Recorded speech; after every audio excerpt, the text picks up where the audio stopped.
Top boxing news. Okay, and now it's time for our weekend recap. We're going to kick it off with the Queensbury Promotion Show, the co-main event to the main event, Daniel Dubois versus Kevin Lerena for what was the WBA regular title. Shades of Vladimir Klitschko versus Corey Saunders. A short, stocky South African southpaw laying into what was the bigger man. I mean, that's how I felt watching this thing, at least the first round of it. 3 knockdowns scored for South Africa's Kevin Lerena, a cruiserweight that moved up in weight. The first knockdown scored was off a counter 1-2 from Kevin Lerena, jab backhand. The second, Kevin Lerena lands a backhand, a straight left hand, connects with Daniel Dubois, at which point Daniel backpedals and willfully goes down, willfully takes a knee. And it was the same with the third knockdown. It looked like Kevin Lerena connected with a shot, came forward, and as he did, Daniel Dubois willfully went down. It wasn't off a punch the last 2 times, you understand. The last 2 knockdowns looked like Daniel's equilibrium was compromised as a result of the initial knockdown, and he spent the majority of that first round just trying to survive and staying out of harm's way, going as far as taking a knee 2 times, willfully taking a knee 2 times as to not absorb more punishment. In the second round, for whatever reason, Kevin Lerena, having dropped this guy 3 times, he didn't jump all over him. He didn't hit the gas. Allowed Daniel Dubois to regain his composure, get his legs back under him, and get back into this fight. And he did, scoring a rather convenient TKO stoppage in the third round. Just as the round was ending, the ref jumps in, waves it off, when by all rights, Kevin Lerena should have been saved by the bell. The final punch that connected was well after the bell. The way this fight played out and the way it ended created a lot of confusion because the WBA, per their own rules, they have a guideline that stipulates if a guy gets knocked down 3 times in the same round, that's supposed to be an automatic TKO. And this was for a secondary version of the WBA title. But as luck would have it, per a tweet from Boxing Insider Rick Glacier, there was confusion by many observers in the Dubois versus Lerena WBA sanctioned fight. Yes, Lerena knocked down Dubois 3 times in round 1. Many asking, why wasn't the fight stopped? The reason is the British Boxing Board of Control does not allow the 3 knockdown rule. Now you know. So let's be honest, fortuitous occurrences aside, this was a horrific fight for Daniel Dubois that got off to a horrific start. You tell yourself that Kevin Lerena, he's a solid fighter, somewhat solid, but think about it. If this is what Daniel Dubois, young Daniel Dubois, must endure in order to secure the W against the Kevin Lerena, how would he fare against the upper echelon heavyweights when this is what he looked like opposite a cruiserweight? After the loss to Joyce, when Daniel Dubois enlisted the aid of Shane McGuigan, I thought he made the right decision. I thought he made the right move, but I'd be lying to you if I said that I see improvement.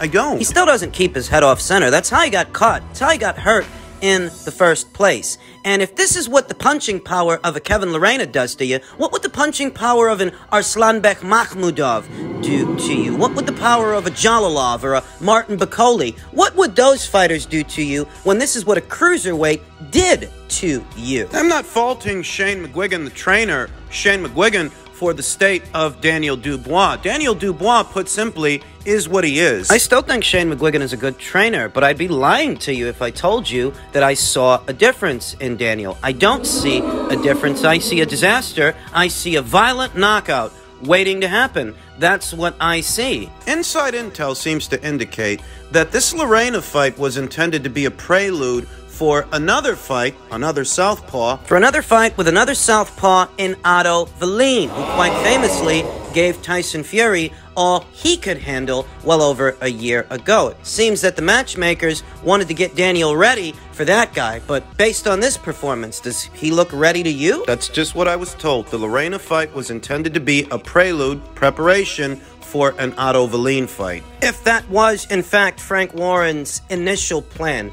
do you think, based on this performance, he'll go through with it, or will he double back and match Daniel against someone softer? He might have to. And never mind that the ref gave Daniel Dubois every chance he could to get back into this fight. He gave him the benefit of the doubt, but Kevin Lerena didn't get that same benefit. The ref waved this thing off, as soon as he could. Quite conveniently, I might add. Even though the round was over, even though the last punch that Daniel landed was after the bell, He could have let those guys walk back to their corners, take a breather, come out for the 4th round. And if things are looking the same, then you wave it off. with that, Daniel Dubois scrapes by Kevin Lerena, lives to fight another day. The question is, for how much longer? If this is what Kevin Lerena can do to you, what can those upper echelon heavyweights do to you?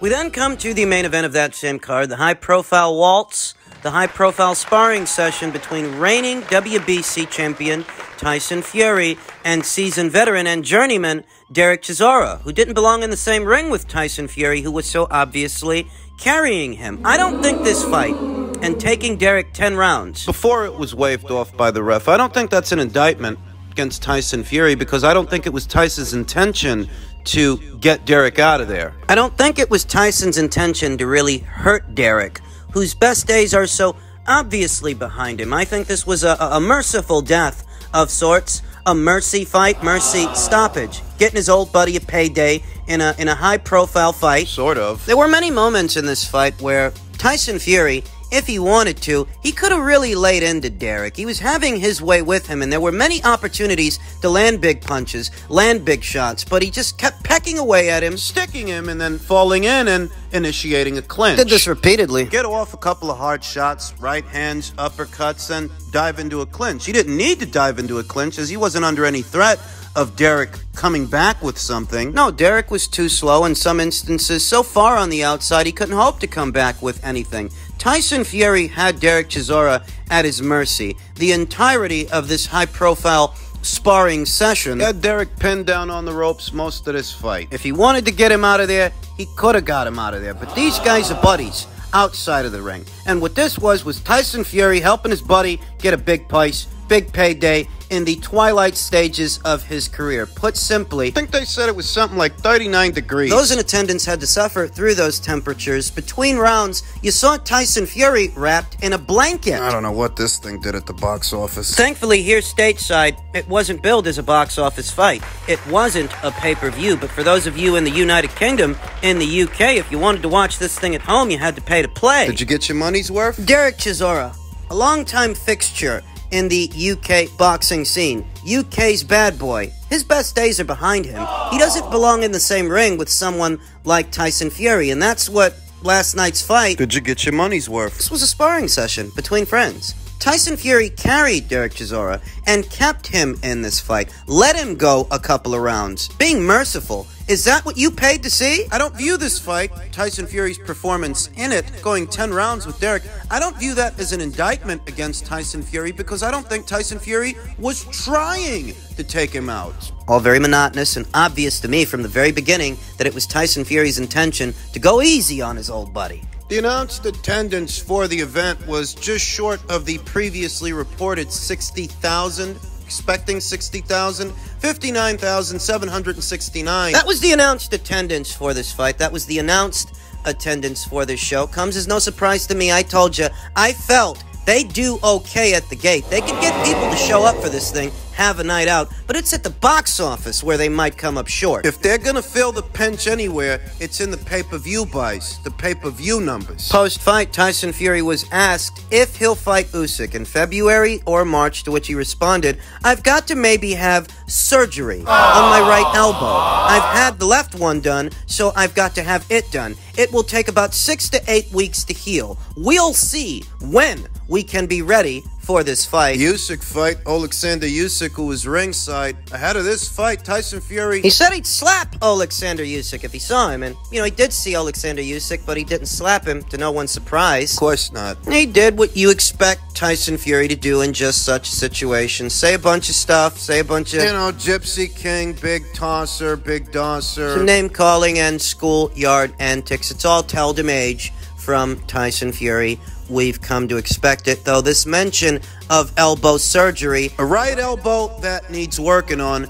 and the constant reminder that Joyce is in the running. He is in the background, that if things don't work out between Tyson Fury and Alexander Usyk, Joyce is a front runner for Tyson Fury's next fight. That's not by accident. the constant mention of Joyce as a substitute, as an alternative. That's not by accident. That's by design. And that's an in-house fight that Frank Warren can make. When you ask the Usyk people, what do they want to do next? The answer is simple. Tyson Fury and no one else. Nothing else matters. But with Fury... He's been bringing up Joyce as an alternative even before yesterday's fight. He's been name-dropping that guy, mentioning him as an alternate, a substitute. You don't get all of these ifs when you ask the Usyk people about the undisputed title fight, but you do get all these ifs, buts, maybes, will sees. Tyson Fury crashed Joyce's interview on BT after stopping Derek Chisora, saying, "I want to come and call him out again. No one calls out Joyce. He deserves a world title shot.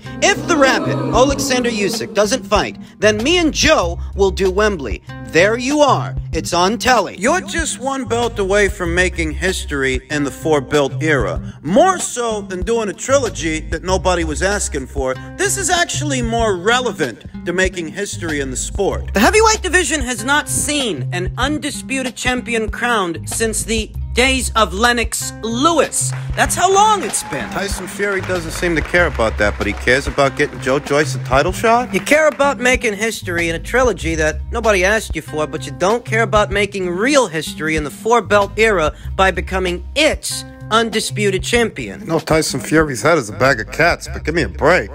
I shouldn't have to tell you that Fury versus Joyce is not more important to this division and its history, the sport as a whole, where it is right now. I shouldn't have to tell you that Fury versus Joyce isn't as important as Fury versus Usyk. You should know that offhand. Yeah, Fury versus Joyce is a nice fight, but it's not better than Fury versus Usyk. I got nothing against Joyce. I like Joyce. I think he's world class. I think he's a pleasure to watch. All that jazz. But fighting Joe should not take precedence over fighting Usyk. And it feels a lot like that's what Tyson Fury's trying to do. Minimize the importance of an Usyk fight. Minimize the importance of becoming an undisputed champion in the four-belt era and what that means for the division and its history. Minimize that. Minimize Usyk as a fighter.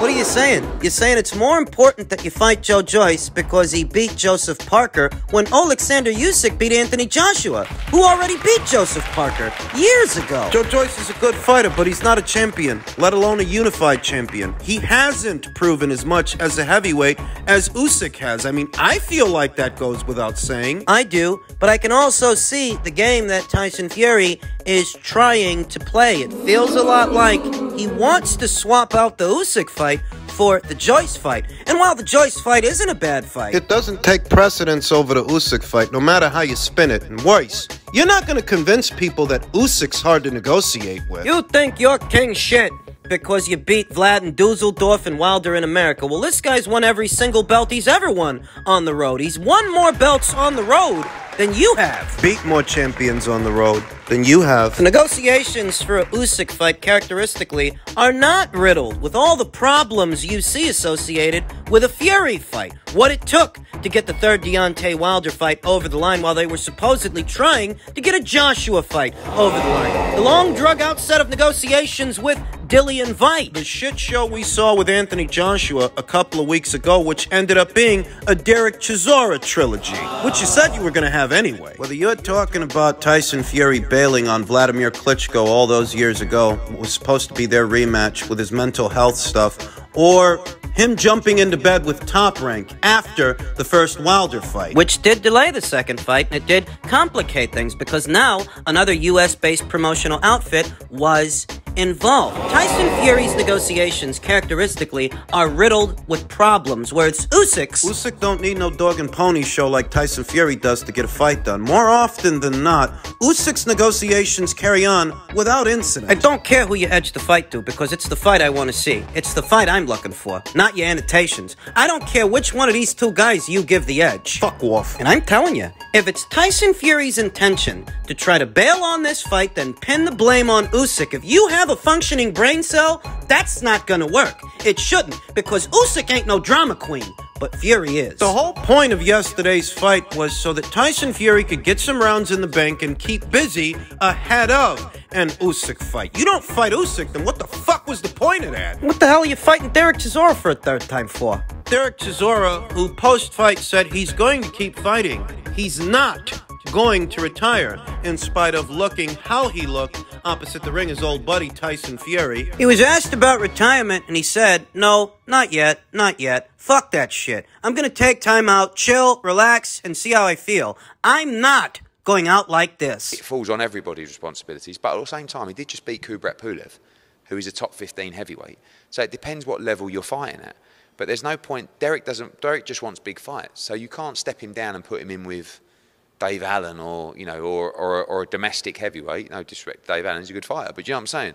He won't want that fight. So you're putting him in tough fights for a lot of money, and I don't think he should be in those fights necessarily anymore after a payday like that and after getting beat like that. So in my opinion, I think it would be a good time for him to step away.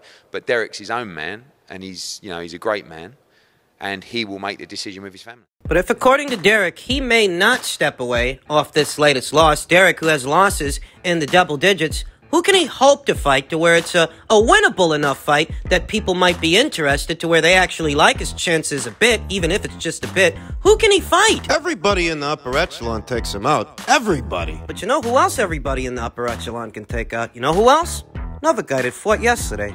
Daniel Dubois. I don't know. Maybe that wasn't their original plan, their initial intention, to put Daniel in there with Derek Chisora. But based on how he looked opposite the ring Kevin Lerena, could you imagine what might happen in a Valine fight? Remember, he was opposite the ring Tyson Fury, and he gave Tyson Fury hell. Moreover, Tyson Fury couldn't stop him. He couldn't knock him out. Based on how Daniel looked yesterday, a guy like Otto is a potential banana skin. But Derek, a grizzled, chiseled veteran, a war-torn one, who still has some drawing power. Even now, Daniel Dubois versus Derek Chisora. Nobody thinks Daniel Dubois is so good that him beating Derek is a foregone conclusion. Might not be. Do you remember how Derek Chisora started laying into Eddie Hearn and laying into the DAZN platform ahead of this weekend's fight? You think that might herald a short-lived partnership with Frank Warren and BT to do at least one more fight together? Maybe.